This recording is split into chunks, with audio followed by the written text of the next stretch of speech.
ખોરાક. આપણા ખોરાકમાં શું છે? વધારે આપણા મકાઈ રોટલા ખાઈએ છીએ, બરાબર છે ને? મકાઈ રોટલા, શાક છે. દૂધ તો ખેડૂતો ખાતા નહીં.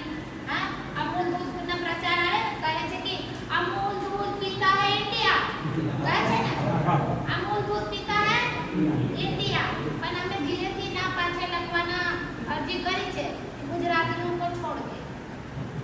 હા, કોઈ ગુજરાતી દૂધ ના પીવે, કોઈ ખોટું ના લગાડશો. પણ આ મારી 15 વર્ષના મારા અનુભવ છે. મારા 15 વર્ષના અનુભવ છે. 5 ભેંસો રાખે ને તો સવારે ઉકાળે. કડા બોલતે ના? કડા ના? હા, સવારમાં ઉકાળે પીએ. કેમ? અમે પૂછીએ કેમ ભાઈ તમારે તો 6 ભેંસ છે, સવારે ઉકાળે કેમ મારા? બોલે કે અમારે દૂધ ગમતું નહીં, દૂધવાળી ચા ગમતું નહીં. બોલા અચ્છા, પણ કઈ રીતે મેં દૂધવાળા ચા પીવડાવી લેતા તમે તો પીવો છો? ये છે કે નહીં? આ કે દૂધવાળી ચા આપણે બધા પીએ ને, ઉકાળાવે કે દૂધવાળી ચા આવે બધા પીએ ને. પણ શું છે कि कभी-कभी क्या होता है, कुछ अच्छा चीज भी खराब हो जाता है.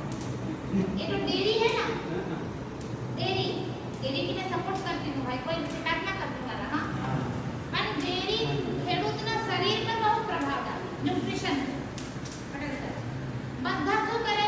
દૂધ નીકાળે અને સીધા દૂધ ભરવા ઓ ડબ્બો ઘેર તક ના આવે. પણ ત્યાર તો બેનો આવી નહીં વધારે.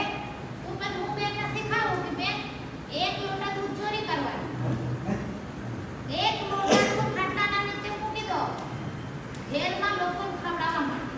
કેમ કે અમારા દેશમાં, અમારા ખાસ કરીને ગુજરાતમાં અત્યારે ન્યુટ્રિશનના, પોષણના બહુ ઓછા છે ગામમાં.